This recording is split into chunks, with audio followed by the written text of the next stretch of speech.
പെൺമക്കളുള്ള മാതാപിതാക്കളെ സംബന്ധിച്ച് ആശങ്കപ്പെടുത്തുന്ന നിരവധി സംഭവങ്ങളാണ് ഓരോ ദിവസവും കേൾക്കുന്നത്.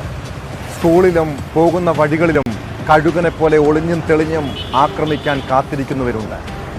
ഇടുക്കി വണ്ടിപ്പെരിയാറിൽ 10ാം ക്ലാസ് വിദ്യാർത്ഥിനിയെ സ്കൂളിൽ നിന്നും വീട്ടിലേക്ക് പോകുന്ന വഴിയാണ് തട്ടിക്കൊണ്ടുപോകാൻ ശ്രമിച്ചത്.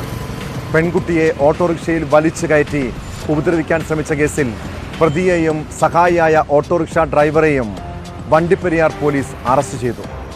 വണ്ടിപ്പെരിയാർ പാറമട സ്വദേശി ശിവ, ഓട്ടോ ഡ്രൈവർ പ്രേം എന്നിവരാണ് പിടിയിലായത്. ഇരുവരെയും കോടതിയിൽ ഹാജരാക്കി റിമാൻഡ് ചെയ്തു.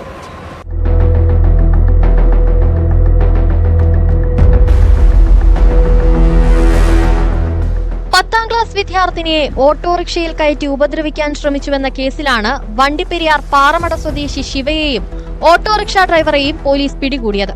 വ്യാഴാഴ്ച വൈകിട്ട് സ്കൂൾ വിട്ട് വീട്ടിലേക്ക് മടങ്ങിയ വിദ്യാർത്ഥിനിയെ സ്കൂളിന് സമീപത്ത് വെച്ച് ശിവ ഓട്ടോറിക്ഷയിലേക്ക് വലിച്ചു കയറ്റി.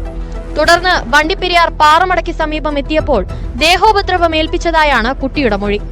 സംഭവത്തിൽ വിദ്യാർത്ഥിനിയുടെ കൈക്കും കാലിനും നെറ്റിയിലും പരിക്കേറ്റിട്ടുണ്ട്. ഇയാൾ കഴിഞ്ഞ 3 വർഷമായി പ്രണയം നടിച്ച് ശല്യം ചെയ്തിരുന്നതായും പെൺകുട്ടി പോലീസിന് മൊഴി നൽകിയിട്ടുണ്ട്. മദ്യലഹരിയിലായിരുന്നു അതിക്രമം.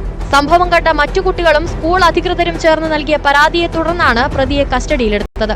തന്നെ ഓട്ടം പോകാൻ വിളിച്ചതാണെന്നാണ് ഓട്ടോ ഡ്രൈവർ പ്രേം പോലീസിന് നൽകിയ മൊഴി. വണ്ടിപ്പെരിയാർ സർക്കിൾ ഇൻസ്പെക്ടർ സുവർണകുമാറിന്റെ നേതൃത്വത്തിൽ അറസ്റ്റ് രേഖപ്പെടുത്തി കോടതിയിൽ ഹാജരാക്കിയ പ്രതികളെ റിമാൻഡ് ചെയ്തു.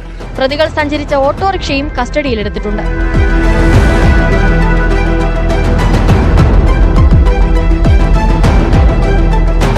ന്യൂസ് 18 ഇടുക്കി.